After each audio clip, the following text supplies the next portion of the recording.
Good morning. Man, we about to fire you up today. We got some information for you guys. So come on in here. Good morning, Veronica King. Good morning, Diane Rozier. Thank you guys for joining. We got some information for you. Woohoo! Where's Denise George? She's late. Look, it's not 10:01 yet, and I'm calling people to be late. What's up, Ron Smith? Good to see you, man. Good to see you, brother. Hanging with Mr. Cooper. We got William Crowley in the building, y'all.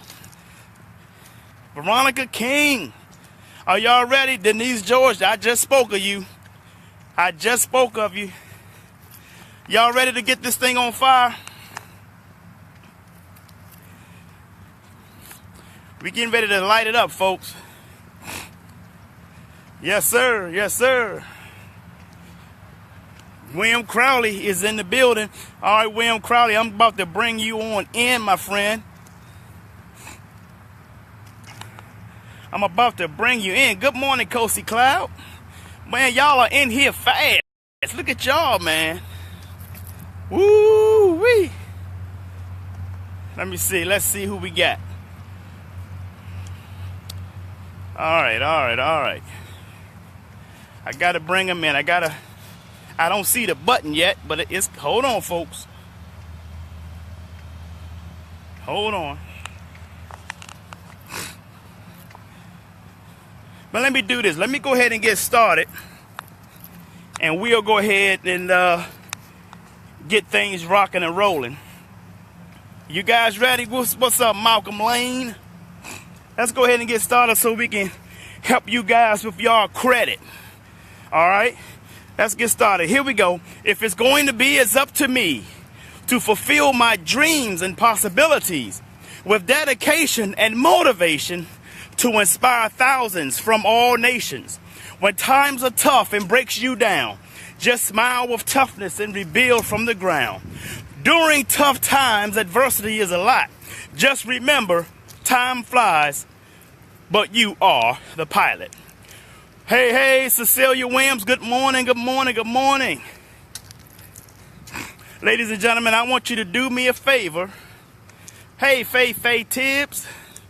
CC's in here. Let me see, I gotta bring my main man in here.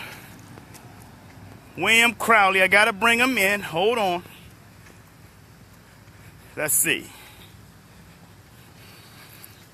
Okay, I'm about to bring him in. Hold on.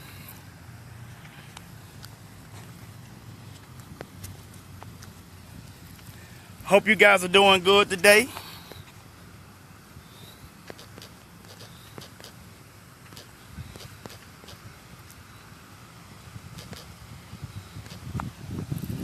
All right. We about to bring it in, folks. Y'all ready? Before we get into our topic today, I want you guys to go to 2 pages. The first page is WAN Global LLC. Okay? That's the first page. Because listen, we have our Monday Motivational Power Talk each and every Monday night at 9 p.m. Eastern Standard Time. Our Monday Motivational Power Talk airs from our Jay Lee Speaks business page. Good morning, brother Doc Hughes in the building. Okay? And in the future, our morning walk live videos will be aired from that page as well. So what you're seeing right now will be aired in the future on our Jay Lee Speaks business page. So make sure you guys go to Jay Lee Speaks on Facebook and like that page. Also visit jayleespeaks.com and subscribe to our emails. Also check out our apparel on our page as well, jayleespeaks.com. Check it out. T-shirts, tote bags, hoodies, tank tops, pillows, beach towels. We got all of it. So go there. Good morning, Regina. Miguel Ray, good morning. And go there and check out all that good stuff. All right. Show me some love. All right, man. William about to come on in. Here we go. Also, check out my other business page, WAN Global LLC, on Facebook. Like that page as well, because we're about to launch the Wealth Summit tours starting in Tampa for the Tampa Bay Wealth Summit.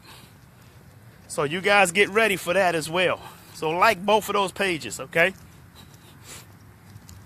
Now this morning, I got William Crowley getting ready to come in. Rhonda Brooks, good morning to you. Hope everything is well. William Crowley is on his way in. He's going to get you guys up to speed. Let's see. There we go. Those of you who are entrepreneurs, okay, William is coming in. There he is. Can you see me There okay? All right, all right. This is new Ladies to me. and You know, I'm gentlemen. old for it. I understand.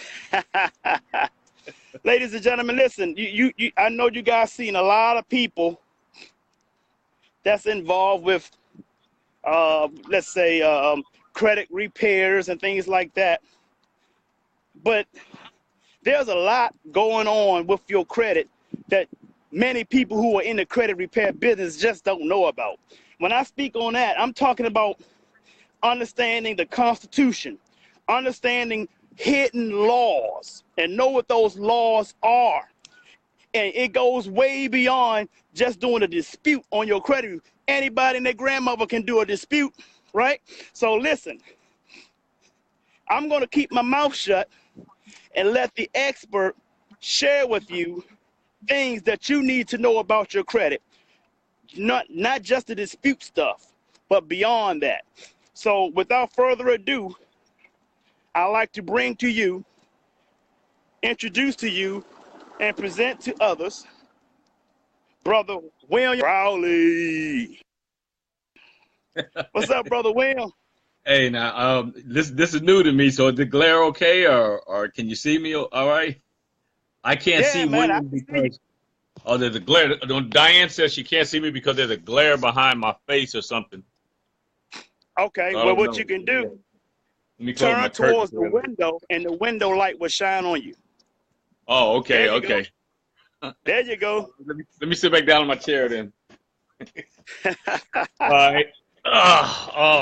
Good morning, everybody.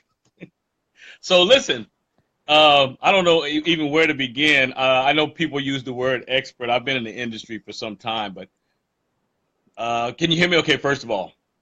Everybody hear me? I can hear you very, very clear.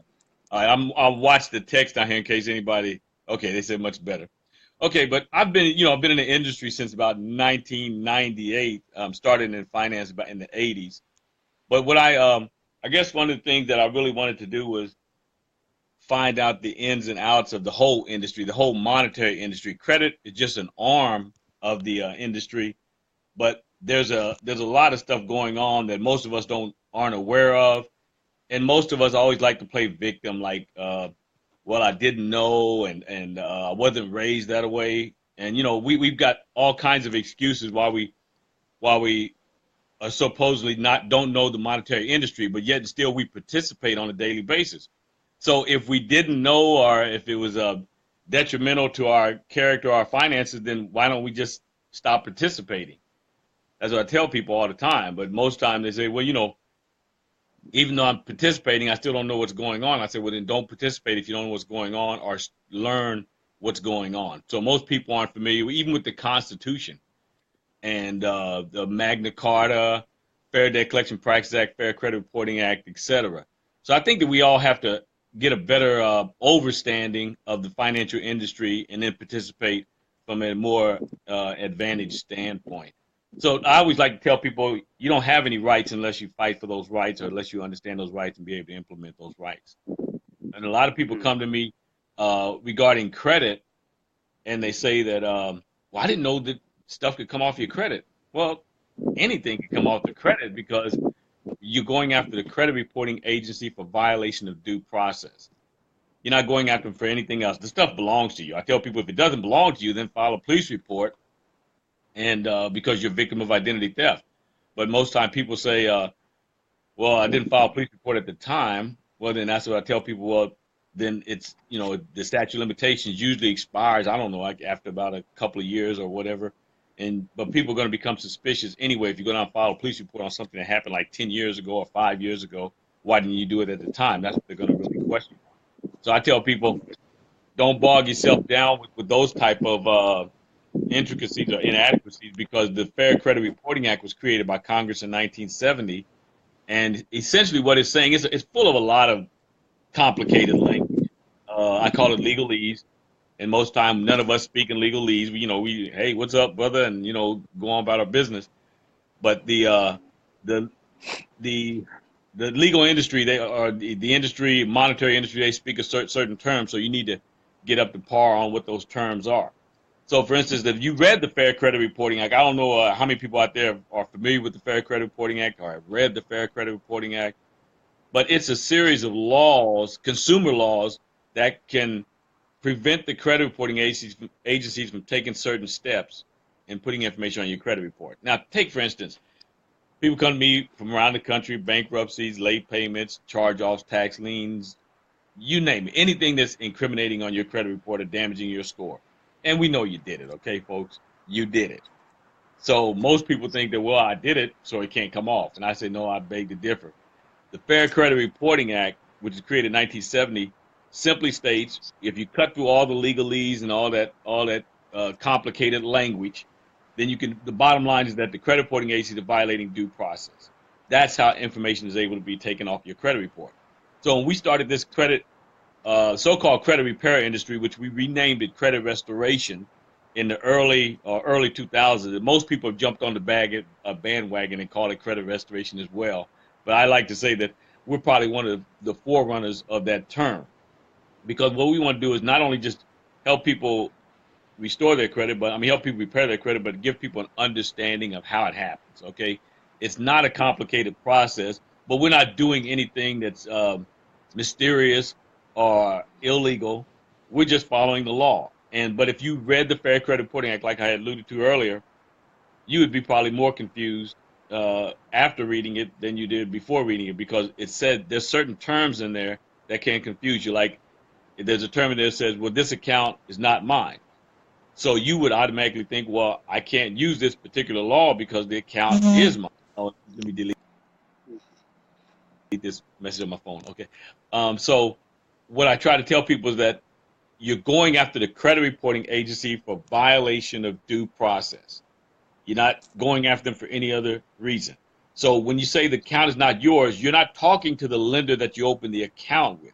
You're talking to the credit reporting agency because they missed steps in reporting this information. So take, for instance, has anybody out there ever been contacted by a credit reporting agency? Is any way I can take a survey, Jay? I want to know if anybody's been contacted by a credit reporting agency out there. Just type it in the comments or something if you've been contacted by a credit reporting agency to get your permission to put something on your credit report. So for instance, a repo, a bankruptcy, a tax lien, a judgment, a collection, a late payment, an inquiry, whatever negative thing on your credit report is there, have you been contacted? Now, Veronica King says, yes, you've been contacted. And I want to reply to specifically Veronica King, because no, you actually haven't been contacted. More than likely, that was a collector that was contacting you regarding an old debt. But the credit reporting agencies never contact you prior to putting information on your credit report, because they know that if you disputed with them, they cannot move forward in putting information on the credit report. And it's big money in having damaged credit. So the credit reporting agencies are quick to put something on your credit reports, especially derogatory information, and they won't check. Hey, Wayne. Yeah, go ahead. For the sake of understanding to the audience, explain to them or tell them who the credit reporting agencies are. Okay. Yeah, then there's over 800. About over 800 or 900 credit reporting agencies around the country. But the big three is Experian, Equifax, and TransUnion. Okay, so whenever you go to oh, Veronica King said, yeah. See, I told you, Veronica.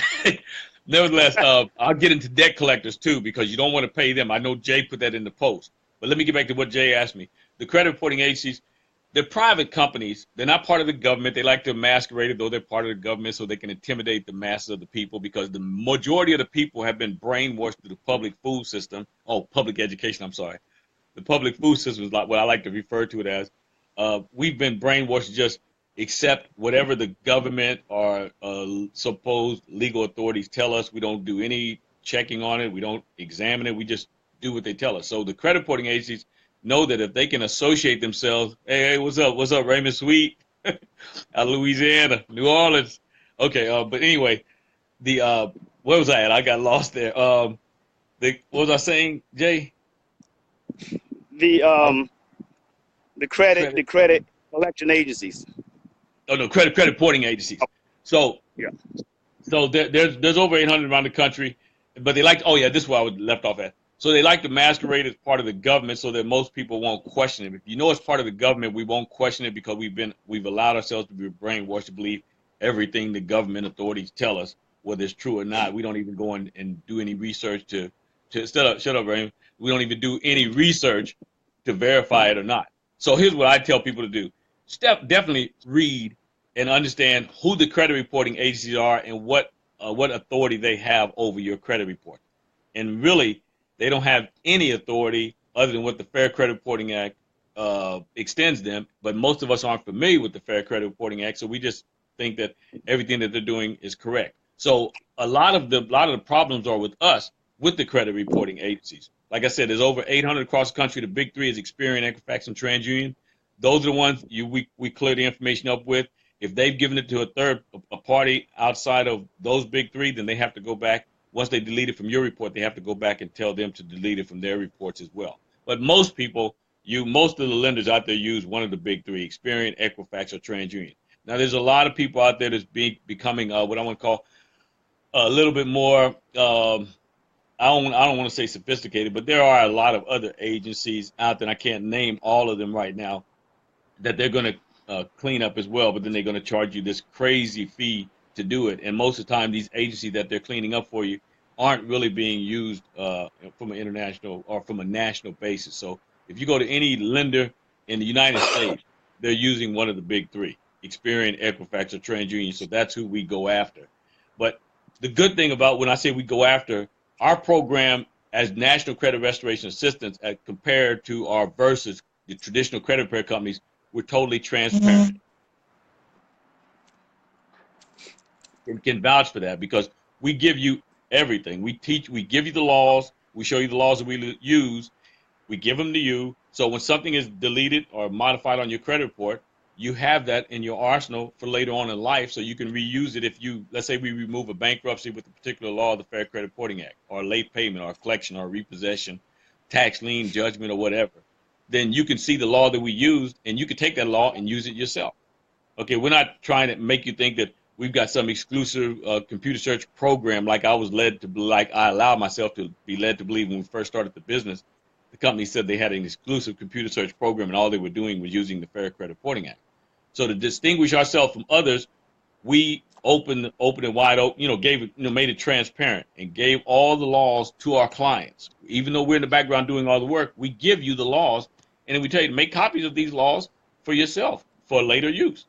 Now that's the first step in the credit restoration, but understand that we know the information does belong to you. I can tell people if it doesn't belong to you, file a police report.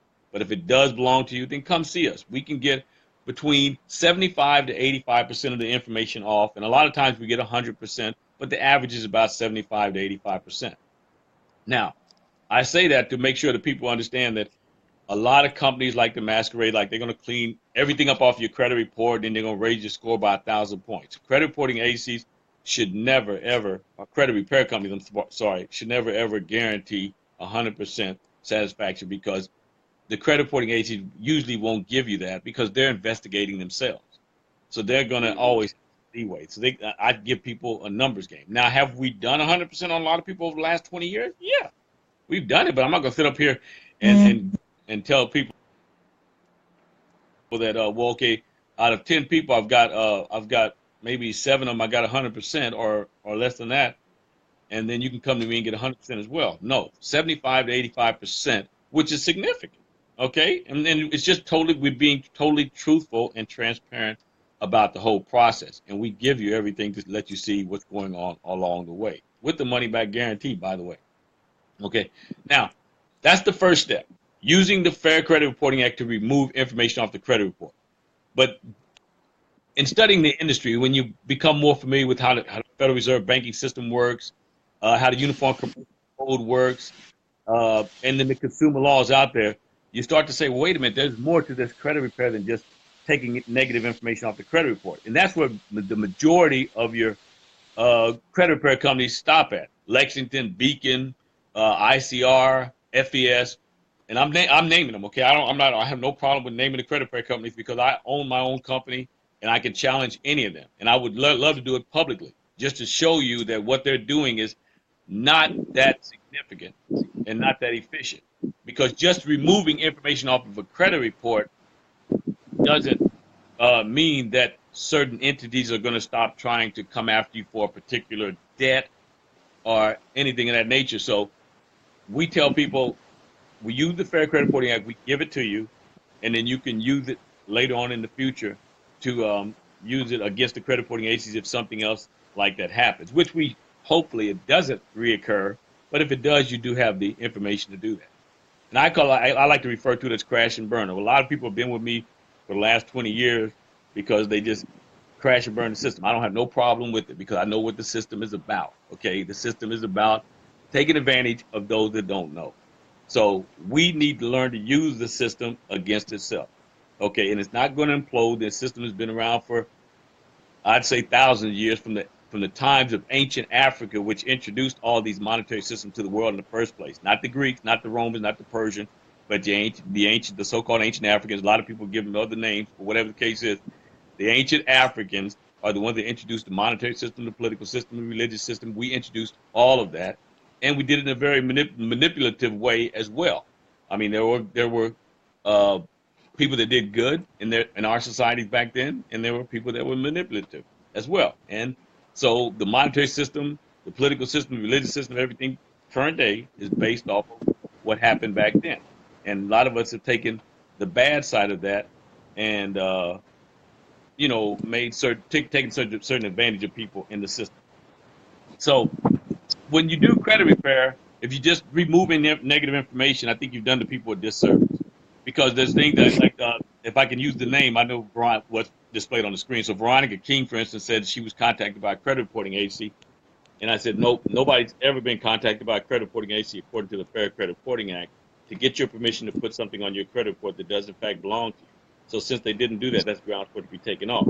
But what most people mistakenly believe is that, well, that's the credit reporting agency calling me when it's really a collector calling me regarding some debt that you supposedly owe an original creditor. Now, in understanding the Uniform Commercial Code, how the Federal Reserve banking system works, you'll be able to understand how debt really works. Now, the Federal Reserve banking system is a violation of the Constitution, Article 1, Section 8 and 10. Okay?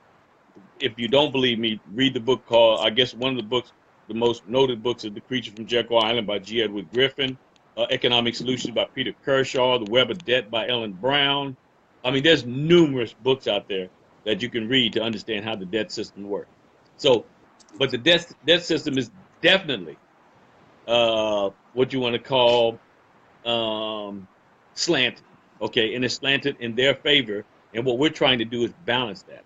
So once you understand how the Federal Reserve banking system was brought about and how it exists to this very day, then we'll be able to overcome some of the problems that exist in the system. So for instance, if the Federal Reserve banking system is the violation of the Constitution, Articles Section 8 and 10, Article 1, Section 8 and 10, and go read that for yourself. If it's a violation, then everything that stems from the credit reporting agencies, the Federal Reserve banking system, is in violation as well. So the credit reporting agencies, which are an extension of the banking system, is getting on the same level as the credit reporting agencies based on deception, fraud, etc. But I don't want to get to the point where I'm telling people, oh, well, the system is bad and they're taking advantage of us. No, they're not taking advantage of us. We're letting them take advantage of us. Okay, that's the bottom line. We're letting them because we're not familiar with what's going on. In the Bible, for those of you holy rollers out there, I tell them if you study the Bible, it's really a book of which evolved from the Book of the Dead out of ancient Egypt, first of all, and it's current day. But it's a book of monetary contracts and understanding contracts and things like that. In Hosea 4:6, it says, "My people are destroyed by the lack of knowledge." So if we don't go get the necessary knowledge and they take advantage of us, there's no need in complaining. But what you can do is go gain that knowledge and change your circumstances, change your condition. And that's what most people don't want to do. That we want to sit up and complain about how a system is taking advantage of us when the system hasn't taken advantage of us. We're participating in that system from a disadvantaged standpoint because we're not knowledgeable enough to go out and read some of the documentation that's there to tell you exactly what the pitfalls are. So the information is there. It's just that most of us aren't taking advantage of it. So if we understand the Federal Reserve banking system, then we'll understand how debt works. That's how we made this second step of our credit restoration versus credit repair. So the credit repair tries to take as much information off the credit report as possible, which is good, okay? But now let's say we remove a collection off of the credit report. And people saying, well, the collectors are still calling me. Yeah, they're still going to call you because you still owe a debt that you haven't addressed, okay? You have to address these debts. Collections are very deceptive, okay? When the original creditor charges a debt off, it reflects on your credit report in the form of profit and loss write-off, charge-off, etc. When that debt is charged off, you and the lender have been officially released from any financial obligation to that debt. But they're not going to tell you that you're released from the debt, but they're going to give you the idea that the original creditor is, but you're still obligated to the debt. That's what the collector does. Now, here's the way this works. Take any unsecured debt. Now, this is just for unsecured debt, okay? Unsecured debt is anything other than, let's say, a car, an automobile, or a home where they can go and actually repossess the property. So unsecured debt is credit cards, medical collections, student loans that aren't federal. Okay, anything that charges off on your credit report, then you can issue what they call a validation of debt to the collector. The way it works is this. You go out and open a contract with the lender. You sign a contract to say that you're going to fulfill your financial obligation. You're going to pay the debt for the particular service or property that you're trying to, attain. Something happens along the way. Okay, you lose your job or something some type of financial devastation. You lose your job, etc. You're unable to fulfill your financial obligations. So the original creditor is going to inadvertently become responsible for that debt if you default. So what they do is they charge the debt off. It's like a bankruptcy, a low-level bankruptcy, whatever. But in other words, they get paid through a tax credit, insurance on the accounts or whatever. So all these accounts have insurance on them, okay? Just a point that most of us aren't aware because we haven't studied the system. Once you start studying the system, you'll find that, oh, this is much more simpler than I thought it was. So the original creditor charges the debt off because you haven't paid. The collectors, in turn, buy the debts for pennies on the dollar. This is a totally different name than the original creditor. So you have the original creditor, Macy's, Bank of America, Visa, MasterCard, whomever. When they charge it off, you will no longer hear from them. The collectors secretly, or not even secretly, they go out and purchase these unperforming notes or these collection accounts, and they're going to try to breathe life into them because they're going to come after you more aggressively than the original creditor did. But since the original creditor has charged the debt off, they can really no longer contact you regarding the debt because it's satisfied. The collector, in turn, buys the debt for pennies on the dollar. Then they come and sometimes they come after you for more than what you owe the original creditor, with penalties and fees plus the original debt. And most of us are foolish enough to pay the debt. Or people come to me sometimes boasting about, oh, I worked out a payment plan. I paid 50% of the debt. Stop boasting about that, folks. You didn't know anything in the first place. So they'll be more than happy to give you 50% of that debt because they didn't pay nothing but pennies on the dollar anyway for it, and they know you don't owe a red cent. So in our credit restoration, when we remove the collections from the credit report, then we tell our clients, answer the phone or establish some type of relationship with these collectors because you want to shut them down, okay? Because you do owe the debt until you dispute the debt. Just like I tell people, if you don't have rights until you fight for it. So you do owe these debts until you do owe the debts until you dispute the debt. If you don't dispute the debt, then you ought to re-obligate yourself to a debt that you do not owe in the first place. Folks, you really have to understand this part. That's probably the most important aspect of our credit restoration is the amount of money that people are going out there paying on collections, which we tell them. And I do radio shows and everything on this. I'm on 1380 AM. This is in the Florida area for those who are coming in from around the country. I'm in 1380, 1250 AM, 1380 AM, and 102.5 FM, The Bone. I'm known as the Credit Magician on the radio. In the hood, I'm known as the Credit Man. So still the same person, still providing the same service, a little humorous, but nevertheless, the bottom line is that I tell people never, ever ignore a collector, but never, ever pay a collector either. So here's the way this should work. If the collectors contact you, which we want them to contact you when you go through our service book, because when we start disputing, the credit reporting agencies are working in cahoots with the collectors. So the credit reporting agency is going to immediately contact the collectors when they see you disputing the debt, even if it's removed, because they work hand in hand some way or the other. They're fattening each other's pockets. Okay. He said I'm good at ignoring that part. Yeah, don't ignore the collectors, but don't pay them either. So when they call you, which they are going to call you when you enter our program, because when the disputes start, the credit reporting agency is going to alert everybody. They're going to start to try to call you. And we want you to answer the phone. Don't do what you're accustomed to doing, ignoring these calls or whatever, because these debts are your debts until you dispute the debt. And on the collection letter itself, when you receive it, it's going to tell you, it's come to our attention that you owe a particular debt. We want it's come to our attention that you owe this debt, so we want you to satisfy this debt. So we tell people, tell the collector to send it to you in writing, and you'd be more than happy to settle this matter.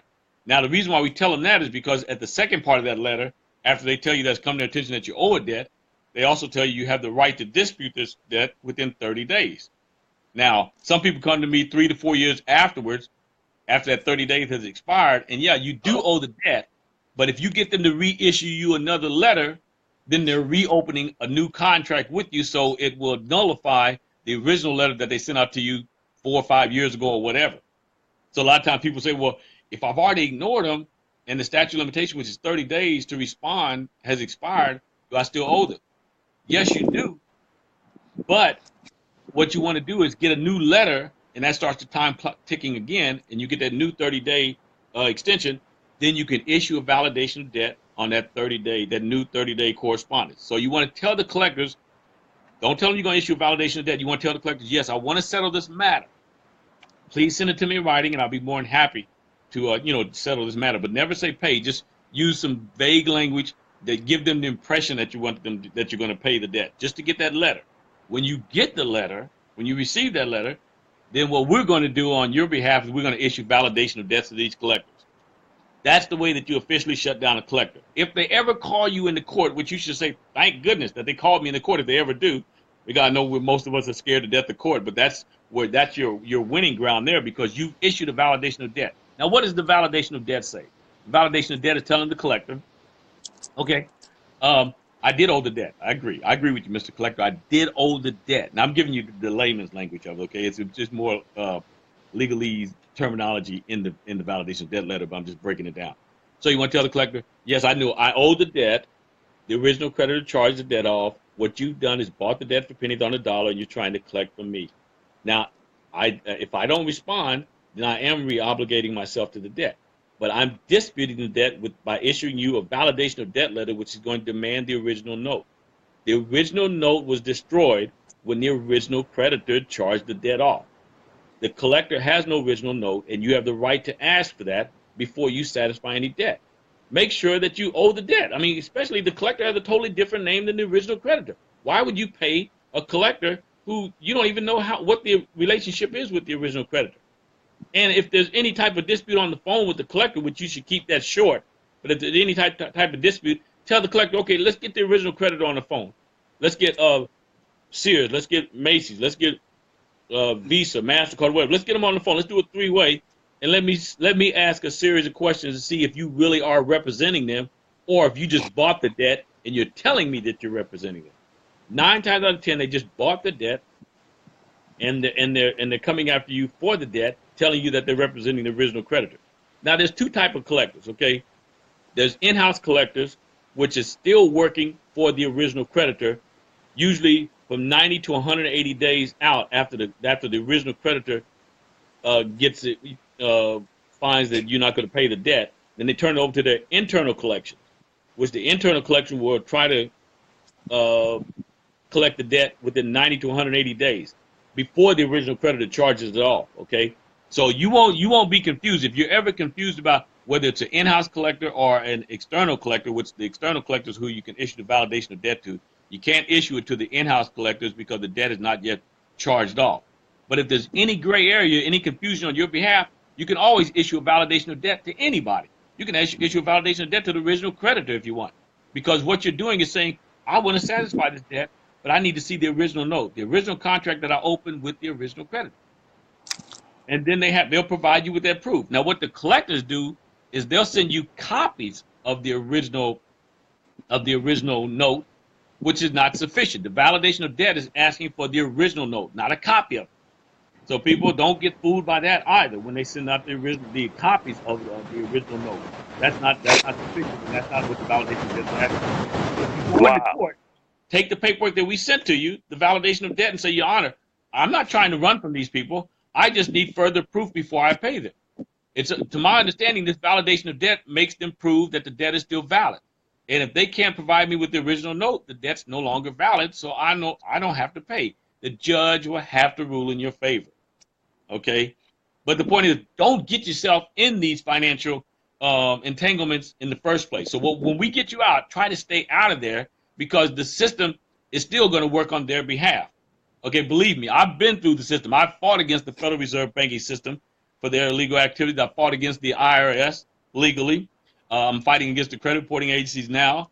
I have never stopped really fighting against these entities, but I've also learned while fighting against them what I need to do and what I can teach to the general public. But those are the two most of our credit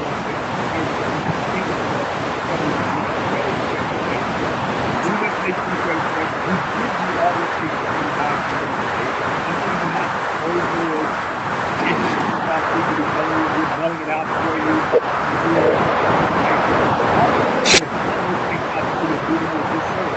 If they're going to fill it out for you, they'll the district fill it out for you. Tell them, send me a copy of the district so I can see what you're rolling out on my behalf. Okay? What you're rolling out on my behalf, and I'll mind you rolling out. I've heard people over the years tell us, well, you have us doing too much work because you have us rolling out this thing. No. You don't have to do too much work. It's simple. All you do is mail the information out and you get to keep copies of the district.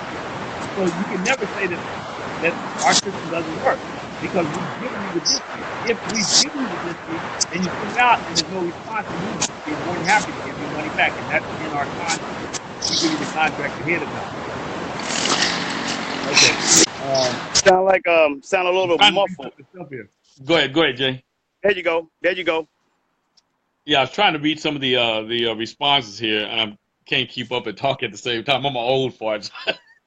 So, did you see anything I need? Is anybody asking any questions or whatever? No. You went muffled for a second, but you're back clear now. Oh, okay. Well, I hope they didn't miss out on what part did I become muffled on? Where did I leave off at when it became muffled? Do you know? Anybody know? I think you were speaking on the IRS. You had fought against the IRS, Federal Reserve. Whoa, Anne Marie says repeat the last 5 minutes. Okay. Oh, okay. Well, where are the last 5 minutes? Okay, I'll just start with the collectors then. Okay, for those who didn't know, with the collectors, they're essentially operating illegally. But what we're doing is helping them to operate legally by not challenging their jurisdiction. Okay, collectors are buying debts for pennies on the dollar. Let's see, what what to do when collectors contact you. Okay, great. Okay, so let me finish this part, Mr. Cooper, and then I'll get into what to do when the collectors call you. So the bottom line is the original creditors charge the debts off, the collectors buy the debts, and they try to come after you for the debts. And I tell people never ever pay a collector, but never ever ignore them either. We issue validation of debts on behalf of our clients whom collectors are coming after. The validation of debt is proving to the collector that you no longer owe that debt by telling them to provide you with the original note. The collectors do not have the original note. The original note is destroyed at the time when the original creditor charges the debt off.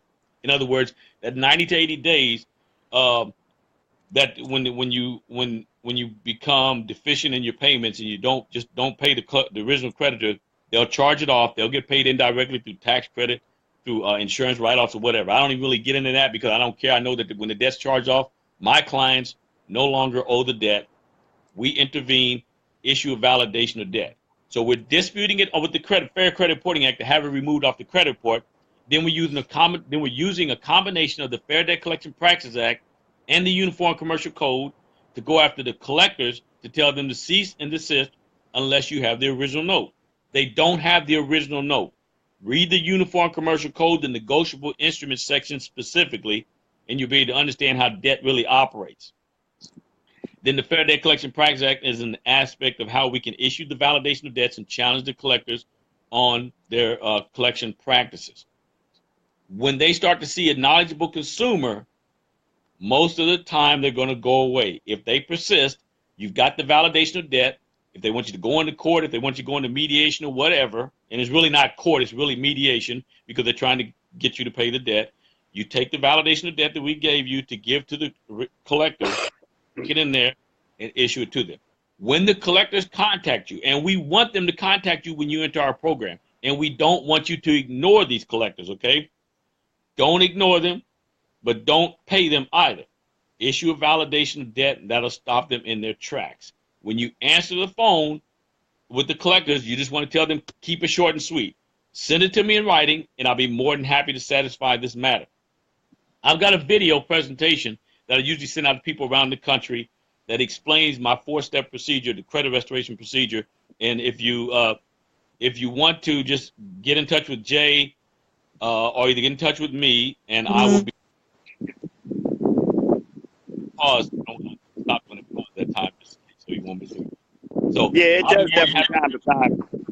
Okay, I'll be more than happy to send that out to anybody. Here, can I get my phone number out over there, or do you do that? Yeah. I was just going to ask you to give your phone number and your website. Okay. And then okay, so my phone number is my cell number, and you can call me 24/7. If I don't answer, just leave a message or send a text. 727, and I've had this number since I started the credit repair. I'm not one of them traditional credit repair companies that change their phone number every couple of years. I've had a phone. I had a contact that did my credit repair back in 1998. Still called me up and said, "I didn't know, this is amazing. You still got the same phone number. You're still doing the same service." Yes, I do. Folks, I have nothing to hide from. Phone number 727-798-3092. How you doing, son? 727-798-3092. Yeah, I see Kieras out there. Oh, and Jay's on too. Okay, anyway, he's saying what's up to you, Jay. That's Kieras. But that's my phone number. Say it once again.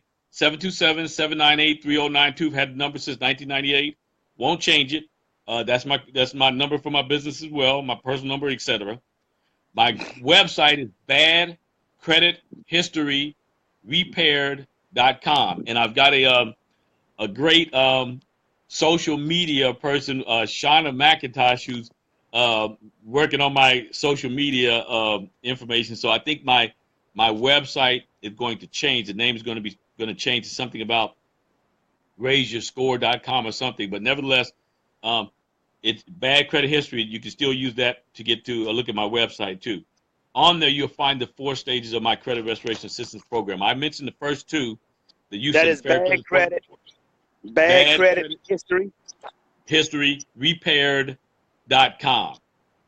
Huge, it's long. That's my phone number, Diane. That's correct. But my website is www.badcredithistory. I'll pause for a minute. So let me say it again. Badcredithistoryrepaired.com. repaired.com. And no, it's long. That's it right there. Thank you, Jay. Somebody told me years ago to use that one to capture, give me the top page of Google and all like that. But it's long. My new website person, which is Shauna McIntosh, has shortened it, I think, to raiseyourscore.com or something like that. So she'll get that information. You'll see that when you go to badcredithistoryrepair.com. So Also, those are yeah, go ahead. ladies and gentlemen, let me just add this real quick. William Crowley is right down here in Clearwater, Florida. She's like 10, 15 minutes from where I am. We hook up a lot. We're good friends. He is also the president of the St. Petersburg Business League.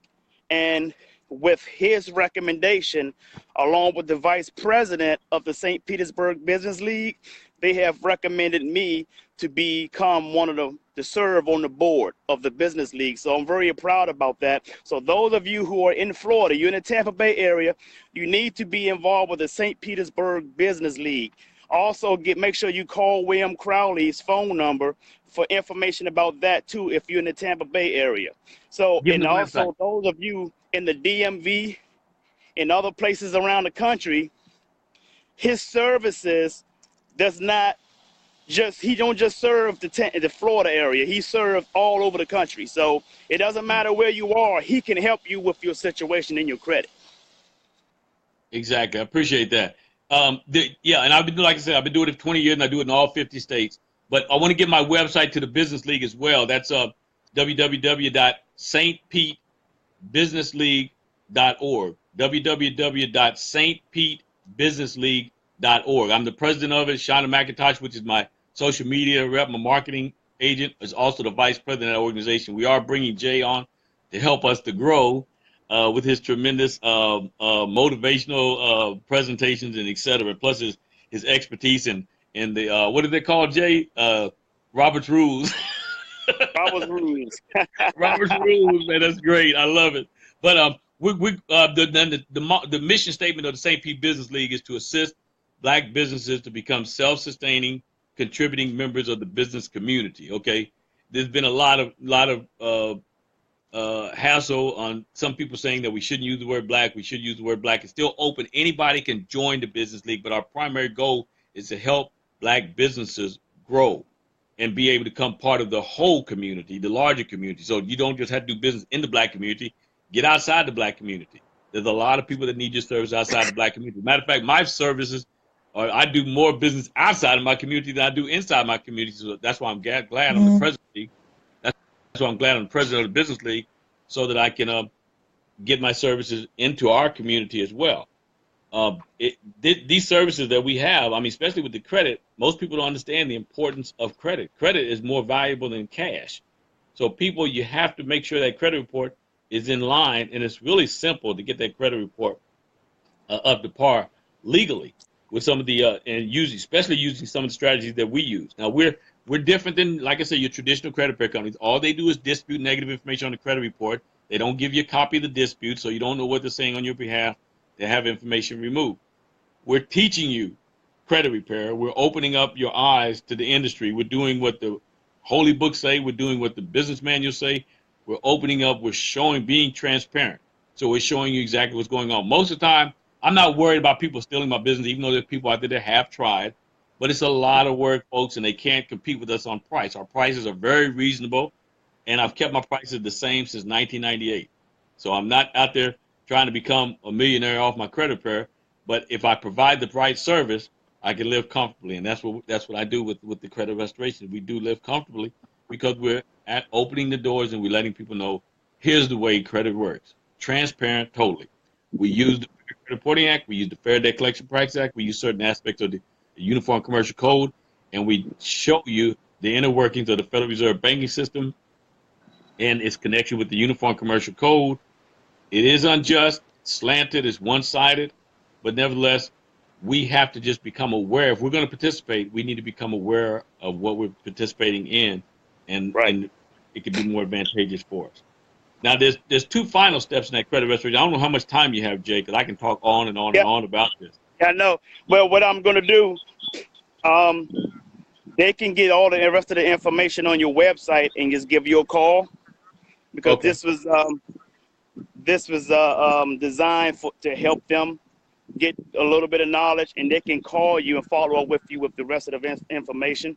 So what I want to do, ladies and gentlemen, you got all the websites, you got William Crowley's phone number. So make sure you guys get in touch with him. Right. Student loans as well. Yes. Real quick, William, can you talk about the student loan issue before I close out? Yeah, because people have known me to discharge debt in the past. They think that we can discharge student loan debt. We're not discharging any debts of student loans. You can have a lot of stuff forgiven if you're an educator, but for the most part, student loans are going to follow you to your grave, especially the federal student loans. We can remove them from your credit report. Doesn't mean that you're not obligated to pay the debt. If it's a federal student loan, you always are obligated to pay that debt, but there's ways to get around that. We'll talk off the record about that, but bottom line is we can remove the late payments from the student loan, bring it from a derogatory status to a positive status by removing the late payments. If it's anything other than a federal student loan, you can use a validation of debt to challenge the collector who's trying to collect on the debt. But if it's a federal student loan, what you want to do is there's some strategic ways of doing it, but we can remove the late payments. Sometimes we can remove the whole student loan off the credit report, but they're still going to try to contact you for the debt. It doesn't charge off, not yet. We're working on having that. Having student loans in the same category as any other unsecured debt where it can be charged off, but right now you still have to pay that debt. Awesome. Well, ladies and gentlemen, this concludes our morning walk. I'm sorry for the freeze that may have occurred. Facebook does that. They have to get that straightened out, but that's why I walk. For one reason, I walk because it's exercise. It's healthy for me. And two, if I sit in one spot, it will break up worse. I've already tried that. So keep walking, and I experience less freeze ups when I do it. So ladies and gentlemen, those of you, again, if you're in the Tampa Bay area, I want you to make sure you get in touch with the St. Petersburg Business League. Join the league so that we can help your business. And credit restoration is important, especially those of you who are entrepreneurs, because when you're looking for business loans, they're going to look at your personal credit first if you don't have business credit. Am I right, William? Yes, they will. That's for sure. So make sure you guys get in touch with William so he can help you. This stuff isn't taught in school. I never learned how to keep up a good credit report in school. I don't remember getting that type of information, as well as entrepreneurship. So with that being said, I want to give a shout out to those who always shares my videos: Denise George, Diane Rozier, Kosi Cloud, Sister Halima, Brother Cooper, Brother Antoine Watts, Sylvia Fleming, Trayon Brown, Nisa Hopper. I want to thank you guys for always sharing. And for those of you who are watching, please share the video. Get this information out. If you came in a little late, watch it again and then go ahead and share it. So with that being said, I want you to sing like no one can hear you, dance like no one can see you, love like you've never been hurt, and live like it's heaven on earth. That's William Crowley, and I'm Jay Lee. We love you, and the world needs you. So stop that damn texting and driving. Peace and blessings, folks. Have a great day.